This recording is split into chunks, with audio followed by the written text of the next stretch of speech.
Korea, think Chile, think Japan, Canada. There are many, many countries with which we have trade agreements which have significantly decreased the cost of trade between the EU and these countries, both for imports and for exports. And trade is really one of the competencies that the member states have devolved to the European Union level. So we have one custom duty that is unique to the whole of the EU. And this custom duty is taken by the member states where the goods are imported, but then this revenue becomes a shared revenue at the level of the EU. And the decision on trade policy are really taken by the EU, by the EU institutions. And we have a department, of course, dealing with international trade, which is the department, Director General of Trade. So I will speak maybe about culture later, just to be clear and more structured. So let me say that apart from trade per se, like the trade of goods or the trade of services, the importance of the EU market is also reflected in our stance as a regulator of standards in many markets and in many areas, including, for example, the digital sector. We have regulations within the EU that discipline the development and the working of the digital sector that apply to all the member states and that also influence some of our trade partners. I'm thinking, for example, on the digital side of the General Data Protection Regulation, which is a regulation that applies within the EU market and that makes sure that your privacy, your information as a European consumer are protected within the digital market. And this regulation, the GDPR, General Data Privacy Regulation, has influenced a number of our trade partners. And that's how important as a regulator that sometimes regulates within the European Union market, but also exports this regulatory power to other trade partners. And you now in the UAE have a data protection regulation that is inspired to the EU GDPR. And this shows you our power in inspiring regulation around the world, which are based on our vision. This is also true if I look at trade of food for the standards, the EU standards on quality and safety of food, which are very high. So we have very high standards for the quality of the food that we produce and trade within the EU. And we also exported these standards through the trade agreements that I mentioned before. So the regulatory power of the EU is also very important. If now I look at the relations with the UAE, the trade relations with the UAE. So let me first say that the UAE for us is a very important market. We export a lot of our goods to the UAE. And actually, the total bilateral trade is around 150 billion dirhams. So that's around 35 billion euro. And this has been constantly increasing over the years. And as you know, we export here a lot of machinery, a lot of cars, a lot of food products. And we also import from the UAE several products, including plastics, including precious stones, not so much oil and gas, because actually the largest share of your oil and gas goes towards Asia rather than to the EU. But we import goods. Of course, if you know well your economy, the economy of the UAE, we actually import more to the UAE than we import from the UAE. So there is a trade imbalance in favor of the UAE in our trade relations. We also invest a lot here, and the stock of foreign direct investment of the EU here in the UAE is 270 billion euro. So that's a lot of investment that came from the European Union countries. But we also have a lot of investment coming from the UAE, in particular from the sovereign funds of the UAE. And the stock of foreign direct investment of Emirati origin in the EU today is around 55 billion euro. So these are very big figures that give you an idea about the importance of the economic relations between the EU and the UAE. I talked before about free trade agreements, and we actually have been negotiating for many, many years free trade agreements between the EU as a bloc and the GCC, the Gulf Cooperation country, as a bloc. These negotiations have been going on for several years, but have never managed to an agreement for several reasons. We're now seeing whether we can revive these negotiations in order to come to a trade agreement, because the Gulf as a whole, as a market, the GCC, is a very important client for us in terms of our trade and our investment. And if you found the figures that I gave you on the bilateral trade between the EU and the UAE impressive, I said 150 billion dirhams, you can imagine that for the whole of the GCC, this would be much, much higher. And actually, if you take the GCC as a block, it would be one of our top 10 export markets in the world. So it would be important for us, it would be positive for us to conclude a free trade agreement with the GCC that would make easier to import and export goods and services with this market, and also reduce the regulatory obstacles that exist, the non-trade barriers that exist for trade between the EU and the GCC. And they are mostly standards that are imposed at the level of the GCC, but as you know, also standards that are imposed at the level of the single Gulf countries. And unfortunately, there are different regulatory barriers in the Emirates than from Saudi Arabia, than from Kuwait, Qatar, and so on. So on this, the standard picture in the Gulf is still rather scattered. So these are, in a nutshell, the figures. I think that our companies like to trade here with the Gulf, also because it's a trade from a group of advanced economies in the EU to a group of advanced economy in the Gulf. And I wanted to mention the example of Expo 2020 Dubai, which I'm sure you know well, being more or less half an hour away, I think, from the Expo, which was for us a great opportunity to present innovations and products from Europe to the Expo, and to try and use and leverage the Expo as an opportunity to strengthen these trade and business relations that exist between the EU and the UAE and the Gulf in general.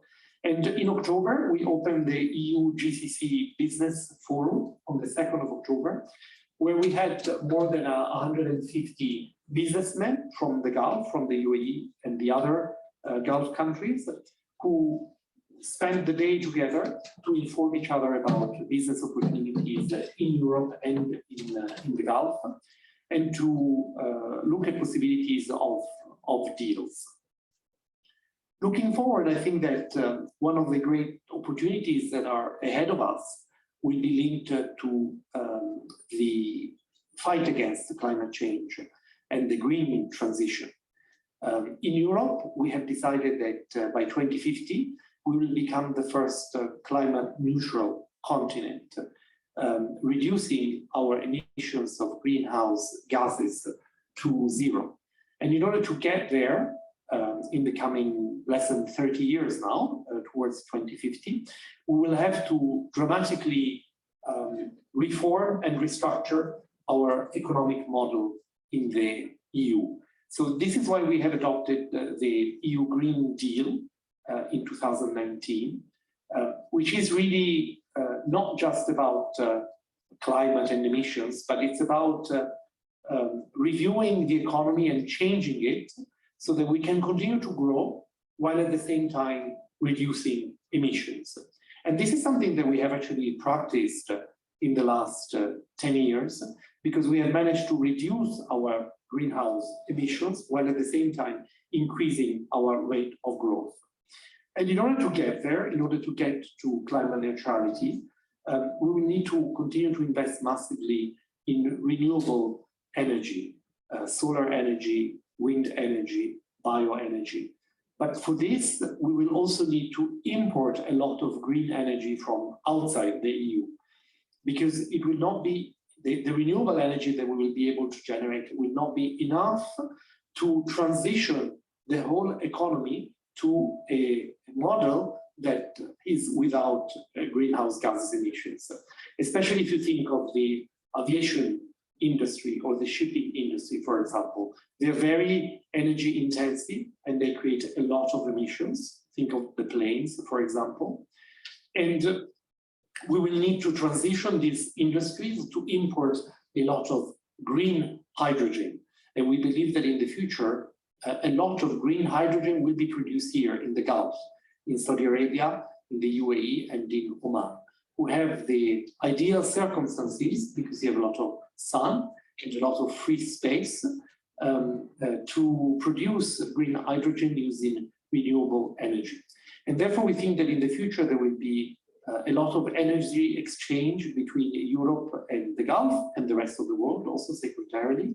And for this, we need to strengthen our bilateral economic ties to make it easier to make sure that this exchange of energy products can happen between the EU and the Gulf, so that we can really complete this very difficult economic transition that we need to do in order to become climate neutral by 2050.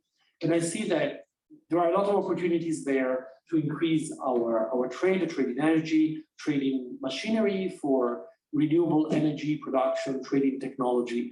So this will be, I think, a very important opportunity for us to grow our trade and economic relations in the future. This is also true of the digital transition. So when we look at the future economic model in the EU, we speak about twin transitions, a green transition and a digital transition.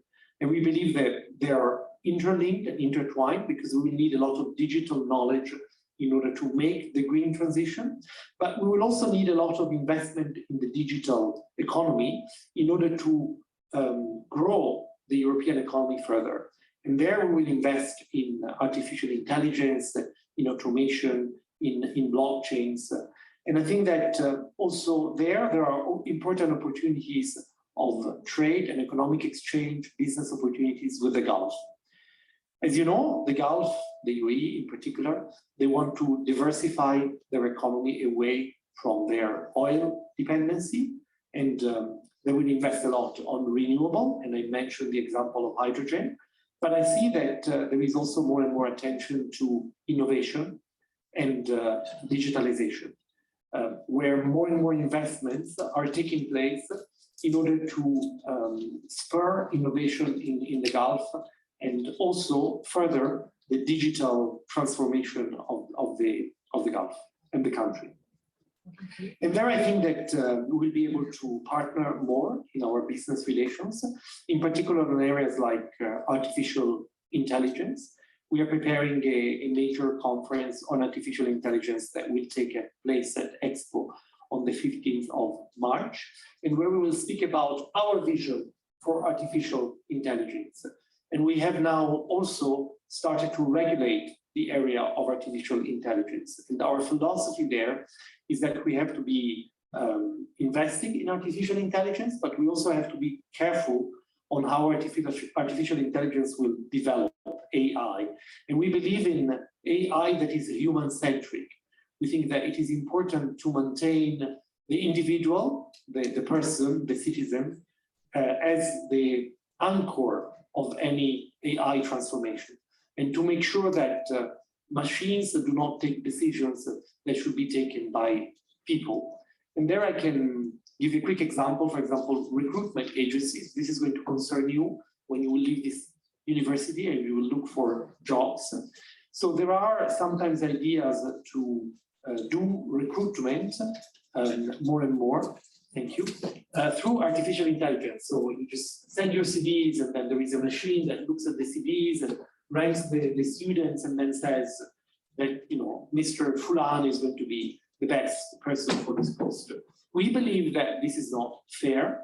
We believe that in a number of processes where we apply artificial intelligence, we have to be careful not to leave the final decisions to machines, but to make sure that individuals continue to have responsibilities for their choices. And I think that AI is a good opportunity for us to increase our economic relations with the UAE and also to discuss our model, in this case, our model of artificial intelligence. And we have a dialogue with your minister on artificial intelligence in this area. So that's it about trade, what I wanted to say today. I can continue on culture, or maybe that I can stop and take questions. What would you like to do? Do you want me to break, or do you want me to continue? Please. I look as our director here. Continue. Okay, so Nabil, I think, has decided that I will continue, so I will. So cultural relations is a very different animal in the EU. So as I told you before, the member states of the EU have decided to devolve their trade responsibility very much to the EU level, who decides on trade agreements, on customs duties, on trade standards. But for culture, it's very different. This is an area where the EU has less prerogatives, and this is part of the diversity of the EU projects, where depending on the sector, the EU has less or more powers. So on the EU, really, most of the responsibility lies with the member states. Also because we are a very diverse group of very different countries with 24 different languages, different traditions, different cultures. And if you had the fortune to travel in Europe, you must have experienced that when you travel 100 kilometers, then everything changes. Maybe the language changes if you pass the border, or even within the same country, the language may change. The architecture will change, the traditions will change. So culture is very diverse, and that's why we say in the EU we have a motto that says that we are united in diversity. We treasure this diversity. We think it makes Europe what it is. But again, it makes the member states very different.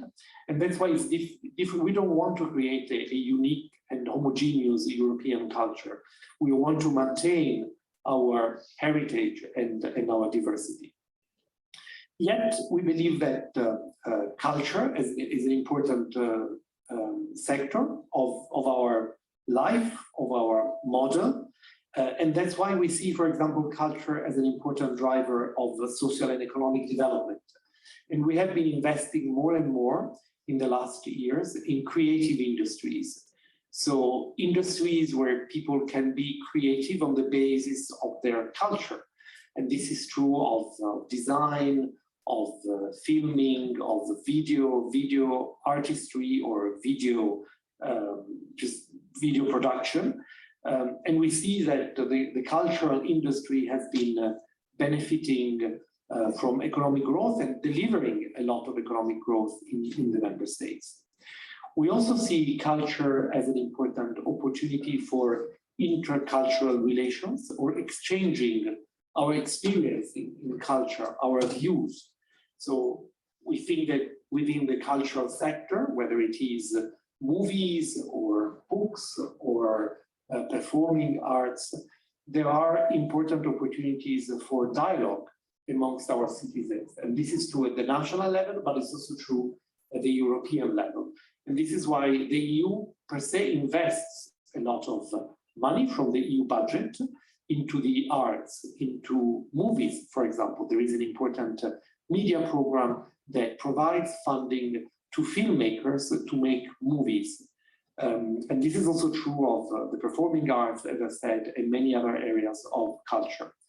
And then maybe the third area, which is important as a European vision of culture, apart from the economic areas, so the creative industries, and the funding of culture as an area of dialogue, is the preservation of cultural heritage. So we have, as you know, a lot of cultural heritage in Europe, whether material or immaterial. Certainly material, the most prominent one is our monuments. And you know that in a lot of the European cities, we have fantastic monuments and a lot of UNESCO heritage sites. This is also true of the immaterial heritage of Europe. So for example, I come from Italy, and the way of making pizza in Naples is now inscribed in the UNESCO immaterial register or record of heritage, but it's also true of Carnival and many of the other traditions that we have in Europe. So that's in a nutshell the European views on culture.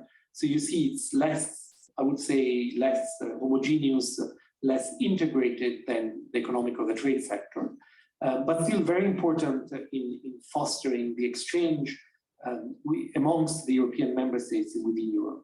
So outside Europe now, if I come to cultural relations, this is really mostly the realm of the member states.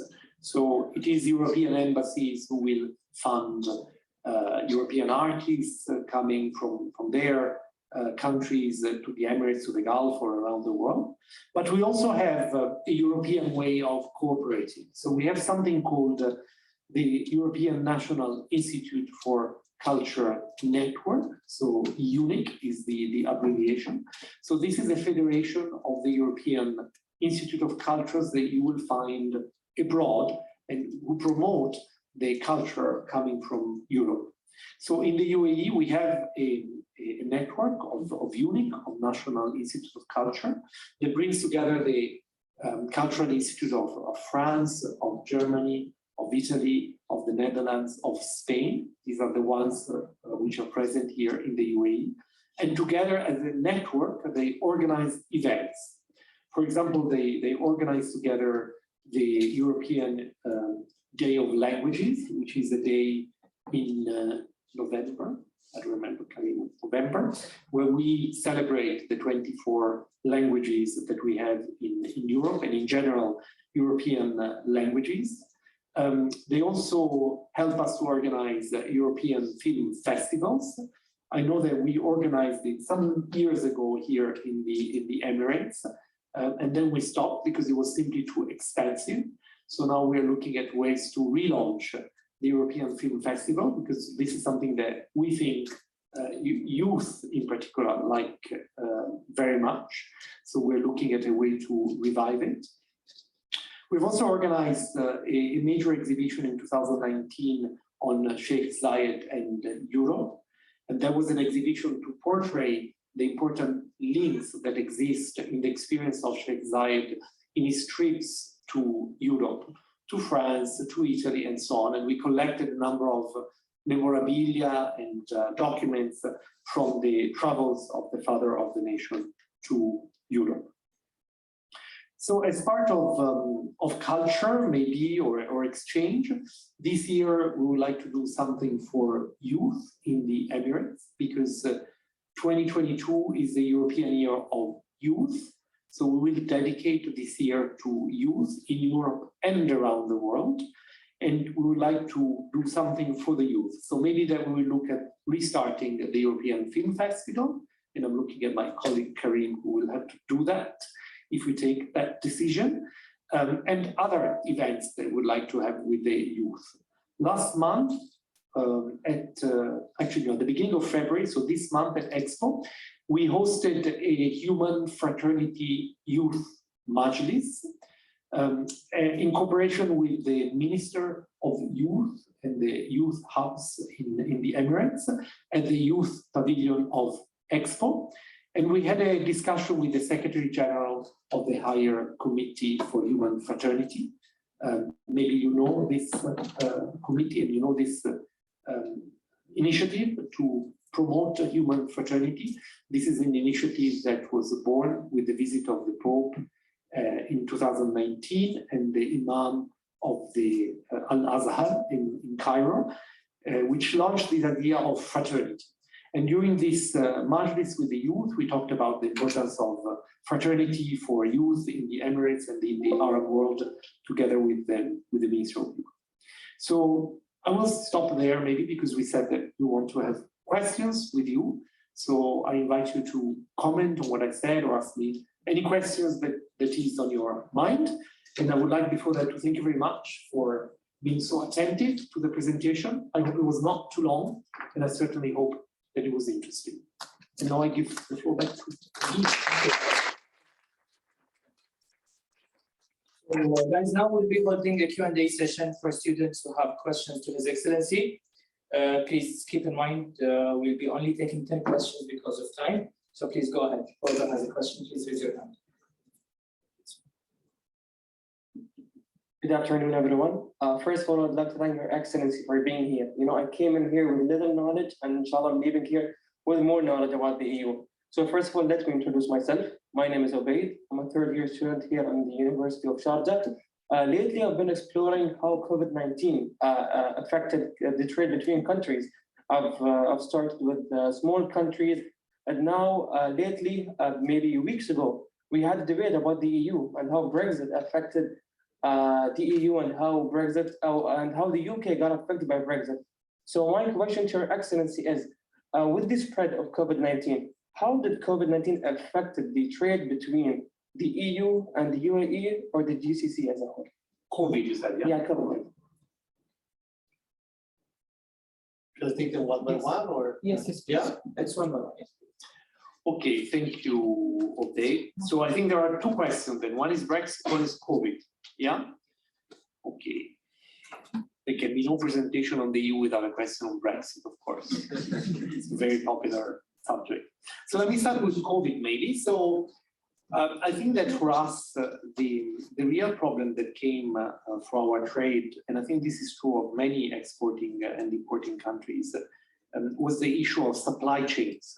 So as you know, with COVID, because of the restrictions on travel, supply chains were affected and several industries had difficulties to continue production because they were missing some of the main pieces or intermediary goods that were needed in the production line and the supply chain that they were managing.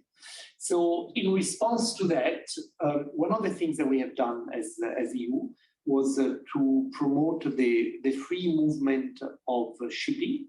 So there was a lot of efforts to make sure that at least ships and their crews could continue to operate. And we reached out to several countries around the world, including in the Gulf, to make sure that the sailors on the ship would not be stuck in the ports, and that the containers could continue moving. So that was partially successful.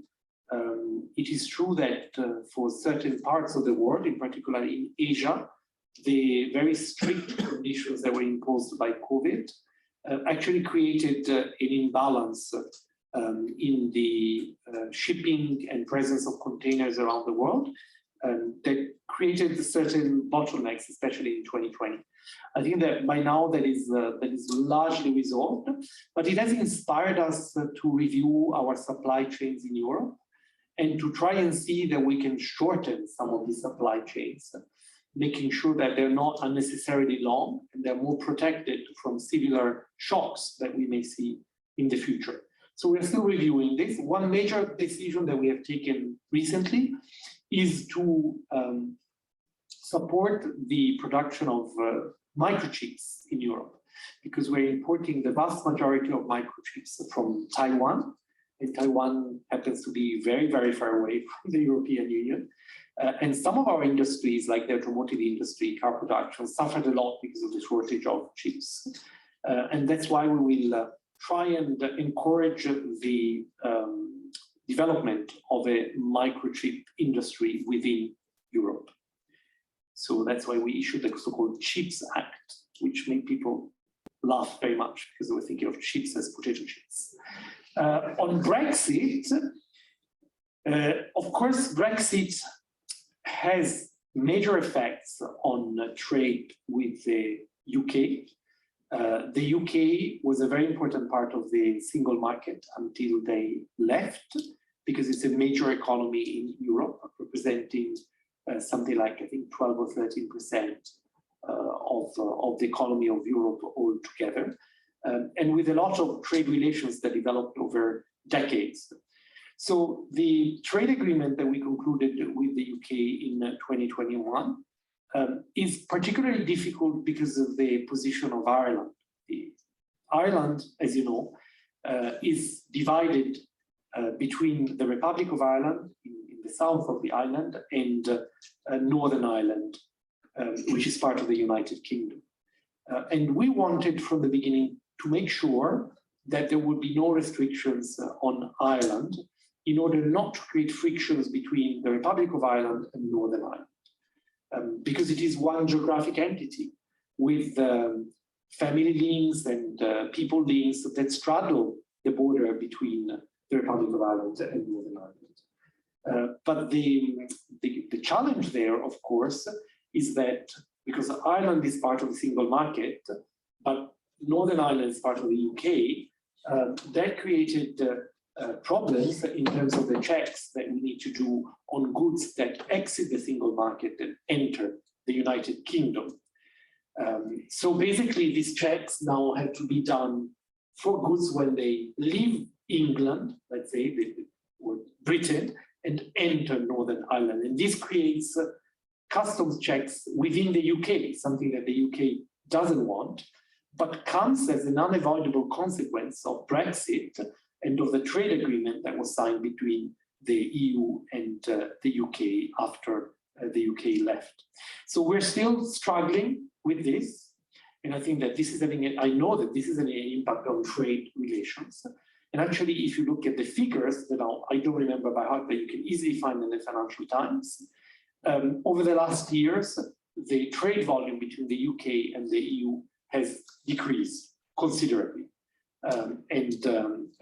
This is something that the UK will have to balance off with new export markets that they are trying to develop around the world, including in the Gulf. And as you know, there is a negotiation between the UK and the GCC for a free trade agreement that aimed to make up for some of the trade that was lost with the EU. Thank you, Your Excellency. Any other question? Yes.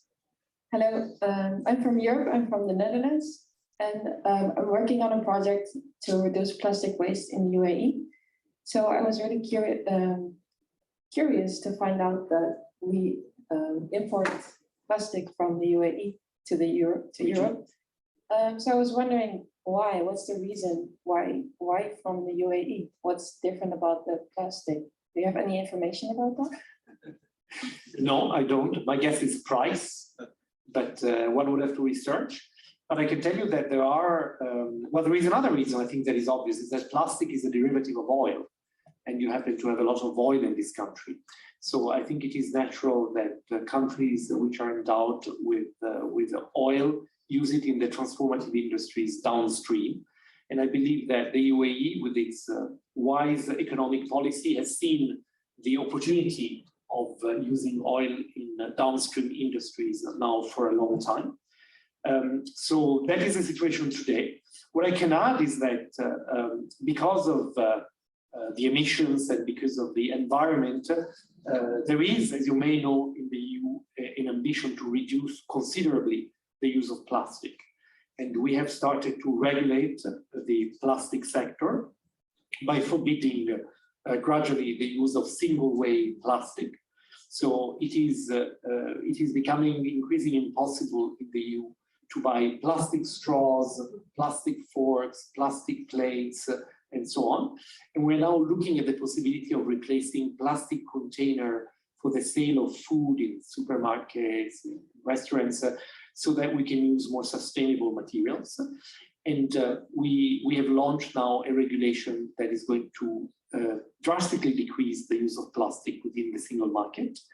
And I think that the UAE is looking at that experience and seeing what they can integrate from this. So I think that you've chosen a very promising area of research that is very much at the forefront of our efforts in protecting the environment. And I think that this is going to be very useful for our future. So I encourage you to continue on that.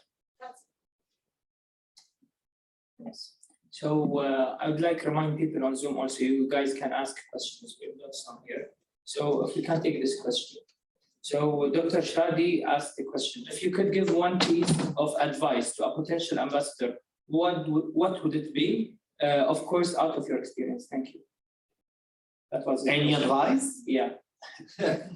I think that to do his or her job properly, an ambassador has to be able to listen. So the advice is listen.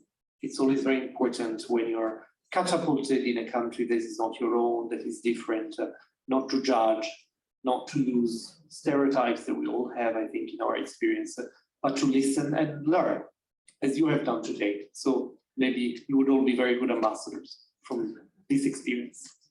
So any other question here, guys? Yes, please go ahead.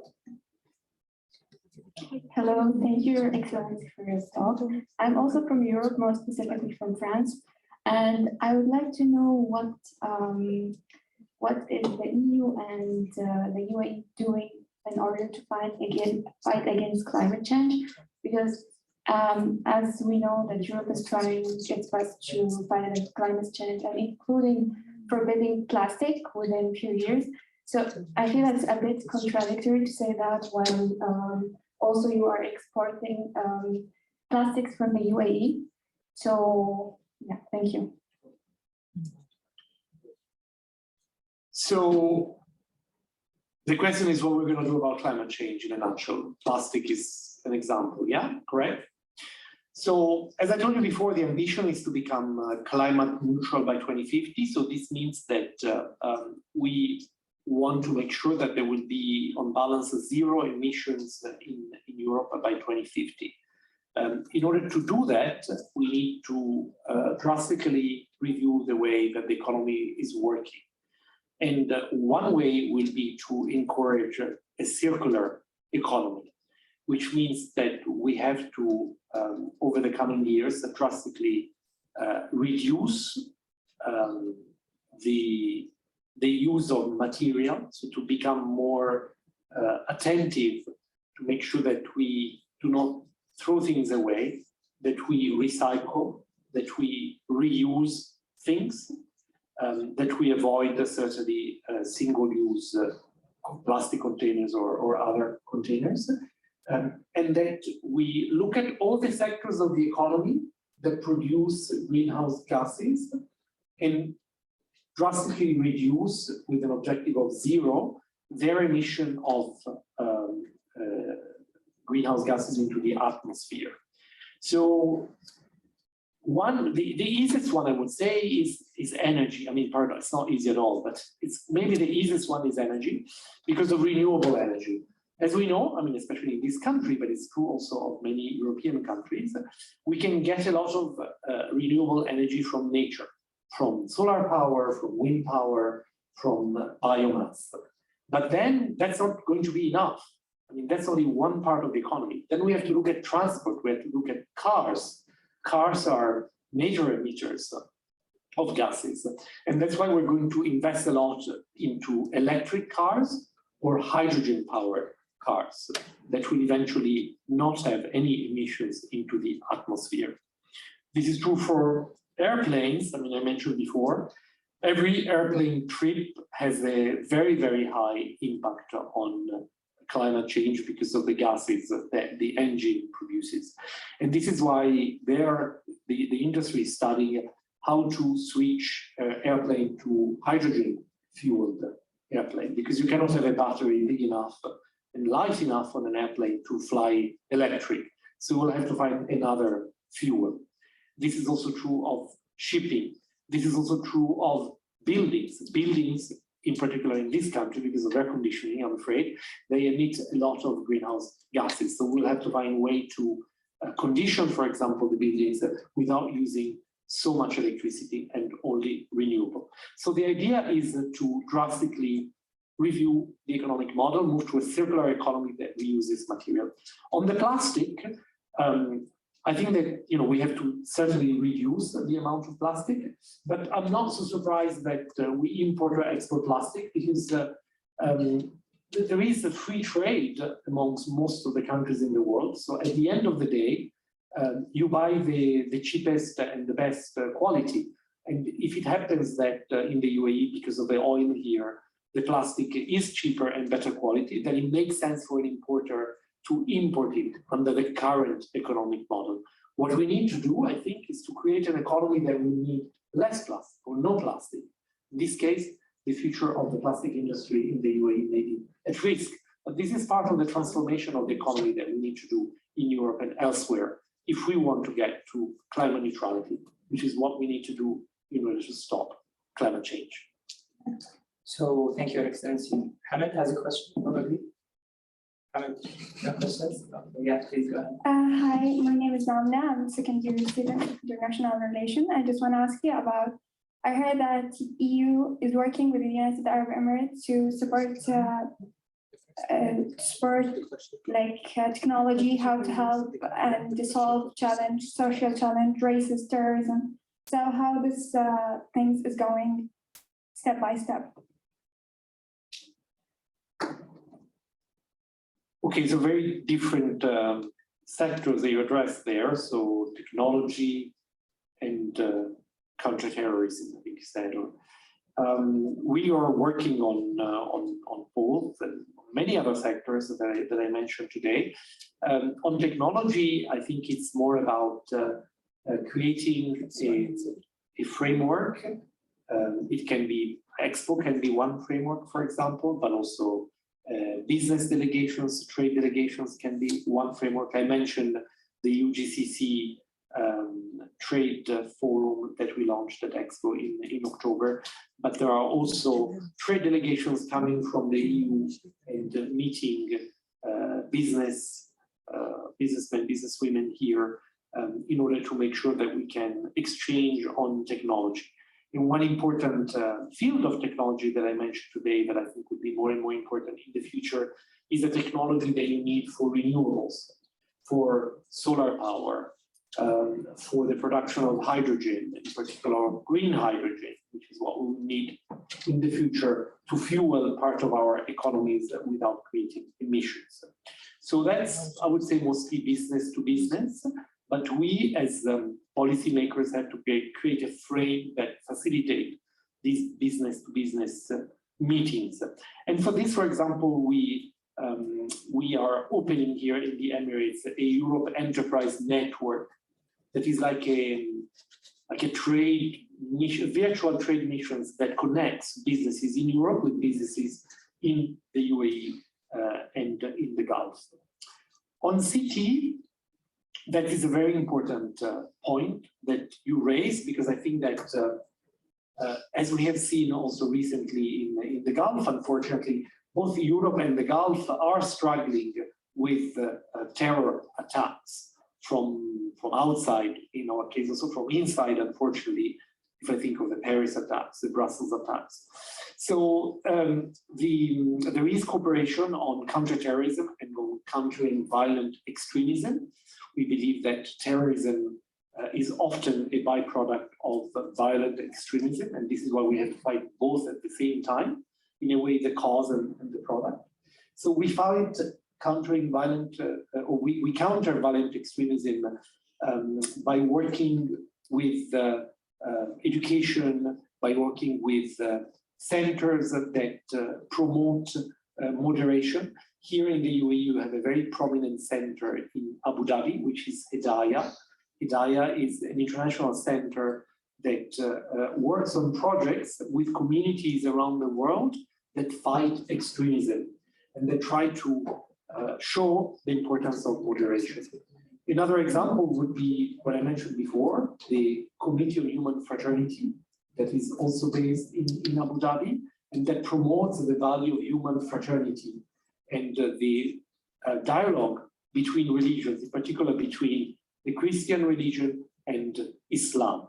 And this is why the Pope and the Imam of Al-Azhar signed together this document on human fraternity that you can find online, and which condemns the misuse of religion by certain extremist groups. And then there is terrorism, I mean, fighting terrorists. So if people then intend to carry out terrorist act, then we have to fight this with resolve. And this is what we do, for example, by increasing the protection or the fight against money laundering and funding terror activities. And for this, we have very robust frameworks that allow us to use regulation against money laundering, against funding terrorist networks. And this goes through control through banks or international financial channels that allow us, our financial police, so to say, which we have in all the member states and also exists here in the Gulf and in the UAE to detect these possible transactions that are linked to terrorist groups.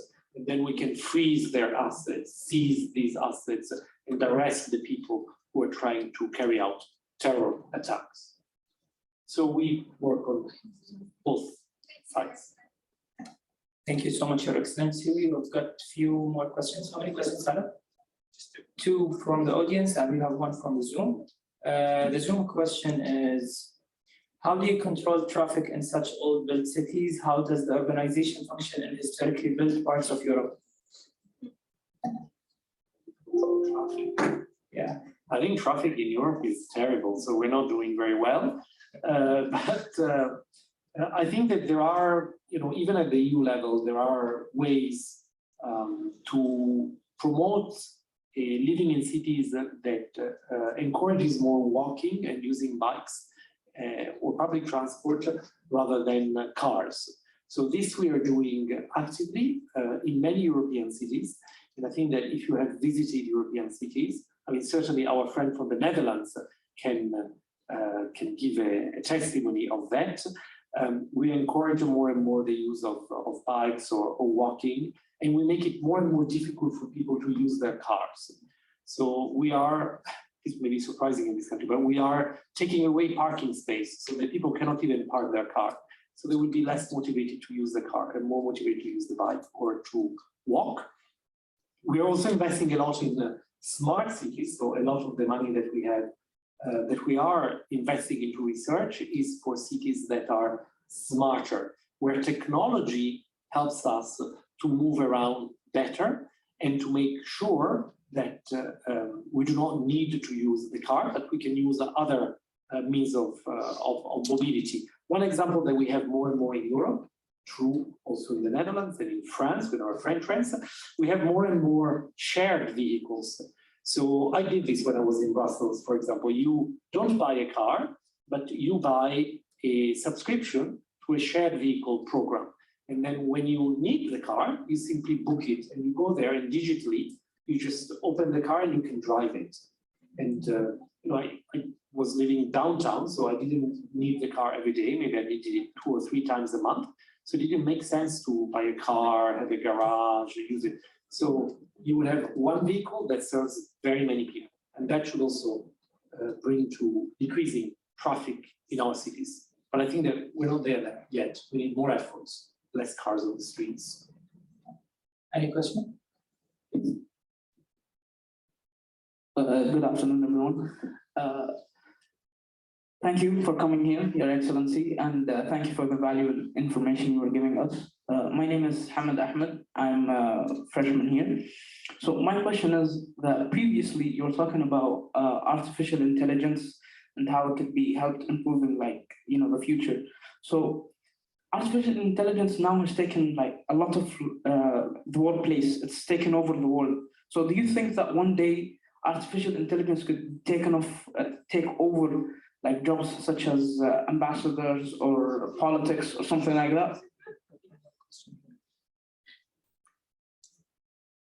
I don't know, I hope not, but as I told you before, the risk that we see at the EU level, and that's why we have a regulation on artificial intelligence that was launched last year, is that we have to define sectors so that machines can be used in sectors where machines can add value, and humans have to take decisions in the areas where it should be a human decision and not a machine decision. So I think that the future depends on us, depends on the choices that we will make in regulating artificial intelligence. And that's why the regulation that we are taking in Europe are very important for our future. And we are willing and interested to share our experience with our partners here in the Gulf, in the UAE. And as I told you before, that's one of the reasons why we're organizing a major event on artificial intelligence at Expo on the 15th of March, to share our experience, to share our concern, and to share what we believe is a prudent way of artificial intelligence, because excessive use of artificial intelligence might lead to some of the risks that you have mentioned. So So before we take one of the audience, please, Sam, we got another question from Zoom. It says, in your opinion, Your Excellency, how could the GCC economies be ready for a world that is heading towards more renewable energies while our economies are based on oil? What sector that you advise we could invest in? I don't think it's my place to advise the Gulf on investing.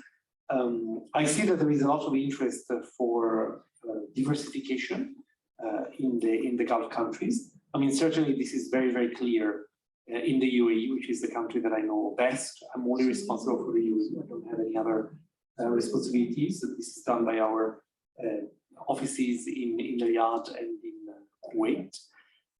But I think that in perspective, I would repeat what I said before.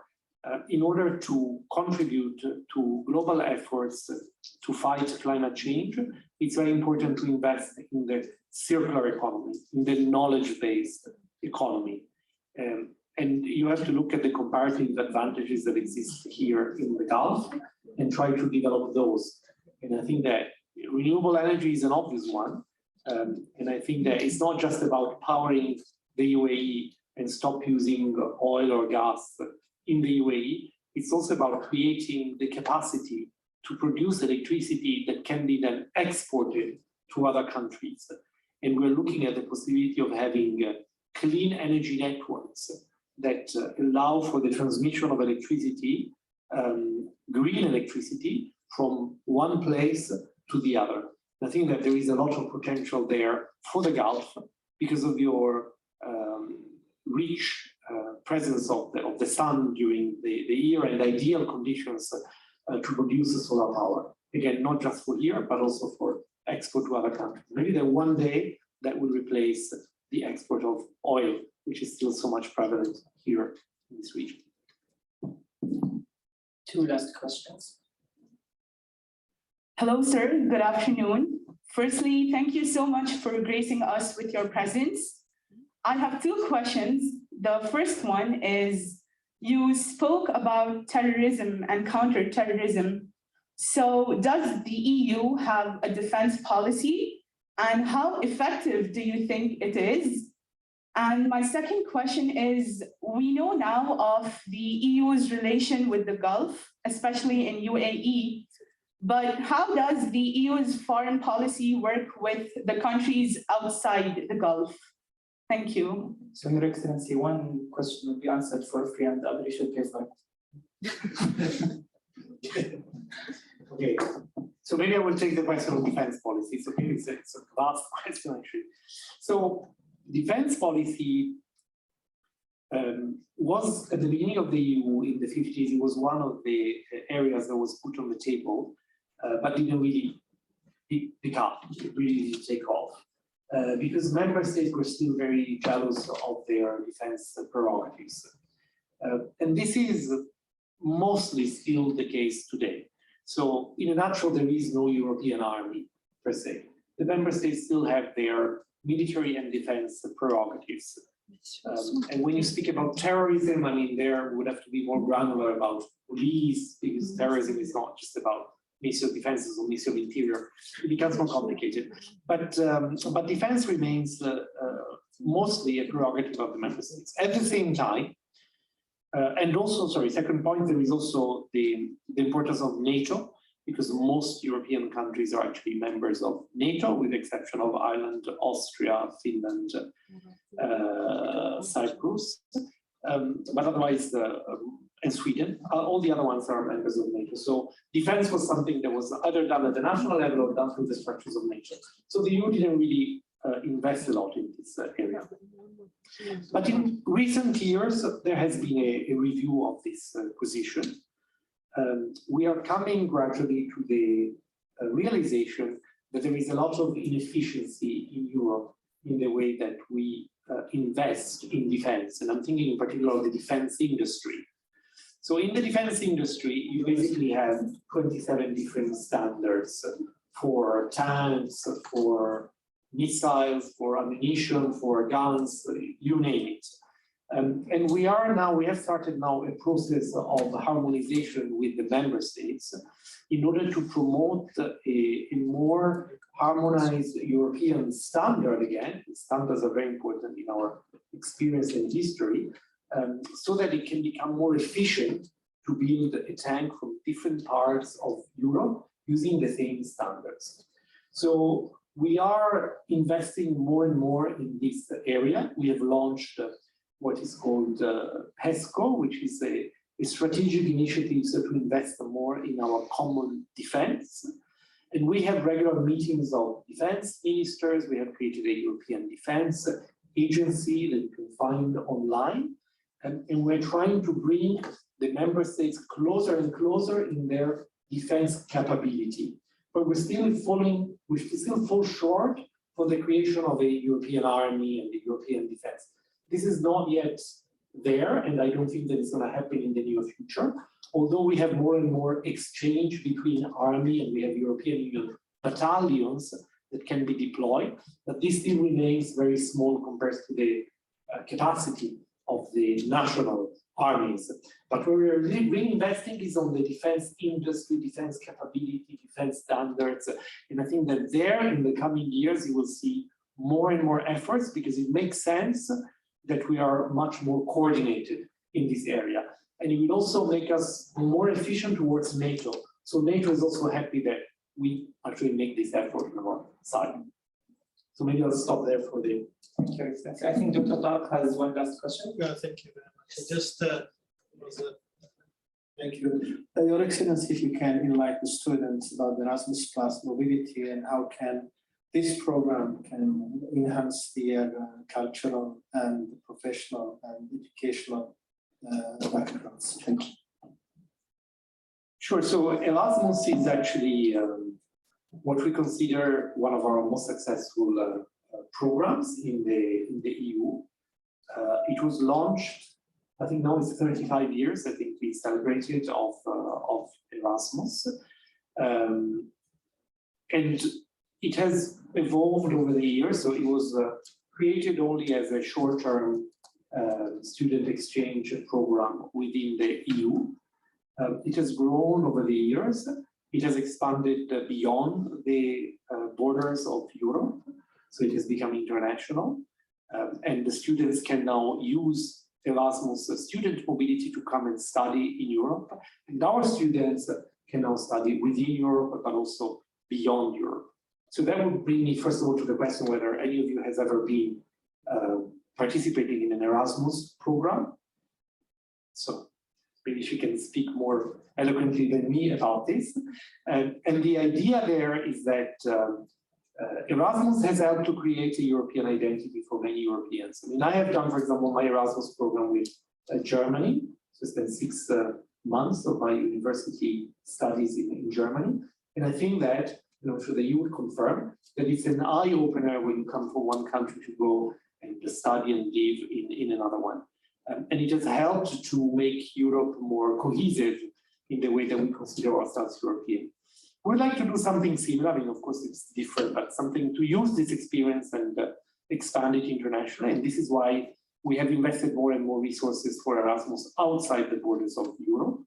So now you can do student exchanges between your university, and I assume that this university gives this chance to students and do part of your studies in a European university, making sure that your grades then are recognized by your university of origin, of course. So that is now working well, and I think that there are no problems in getting the grades recognized. You should also get some financial support for your studies abroad. And we, in the current phase of the Erasmus program, which has become Erasmus Plus because it's growing, we're investing more and more resources for exchanges outside Europe. And this is possible also for professors, so we can have professors coming to Europe and teaching in European universities or coming abroad. And what I mentioned today in the morning is that we also have the idea of creating more and more professors or EU studies, so that set up a European Union Studies department in universities around the world that already exists in many European universities. So we want to expand this also around the world. And that would be what we call a Jean Monnet. Jean Monnet was one of the European fathers of the European projects. So there will be a Jean Monnet chair that exists in this country, as far as I know, only in the Sorbonne University in Abu Dhabi. They have a Jean Monnet chair for EU studies. Thank you, Your Excellency, for being with us today. On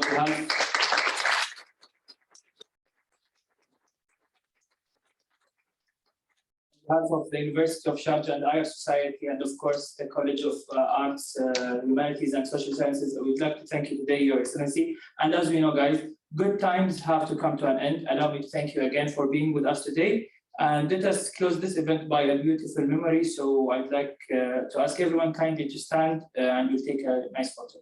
With or without the mask? Without the mask. Yes, please. No more COVID.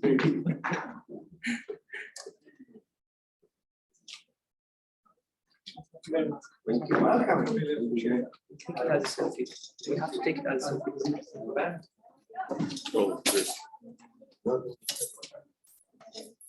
Here? Yes. I'll take one and then I'll take one as a selfie. So I can be at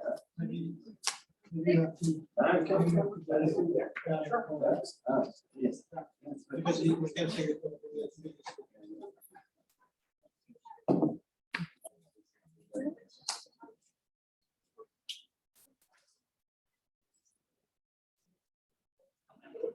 Same side. Yeah. One. Are you ready, guys? Yes. Yes. 1, 2, 3. 1. The second. 1, 2. Salim, yalla. 1, 2, 3. And I'd like to take a selfie so I be in with you guys. Or Karim can take it. You know, Oh, yeah, please. I can use it. Sure. It's not a shot. Yeah. Yeah.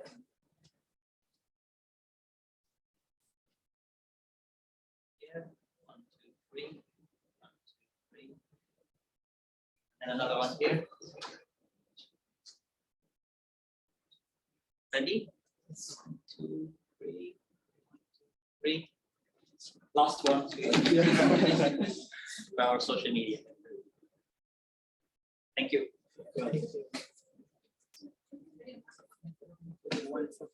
Thank you very much. By the way, the beauty is our list to. Ah, Yeah. Mr. Great with us. Can you take us a photo? I want to post it.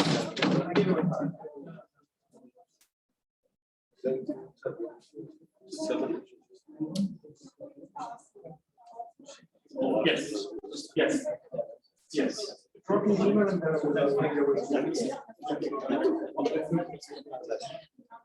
So everyone is. Thank you. I pass it now.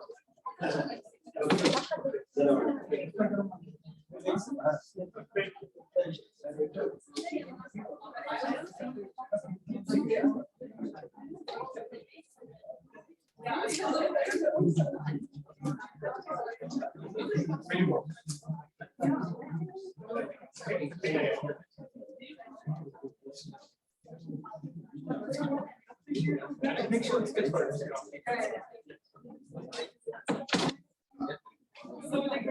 Thank you. Thank you so much.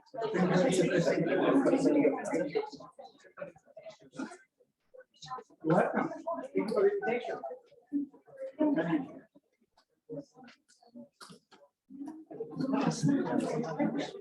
Quality. So just about you guys. Not everyone. With the mask.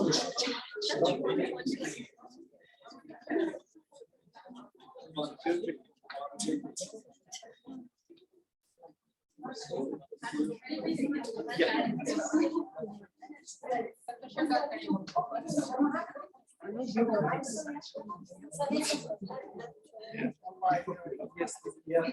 No one appreciates me as much as I would. Thank you.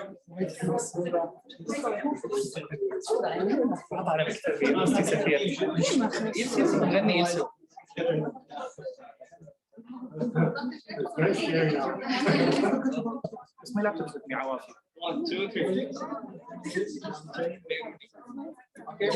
سكر هذا؟ Halloween. Otherwise we'll not make it. Thank you very much. خلاص والله ما اسمع الرجال والله ما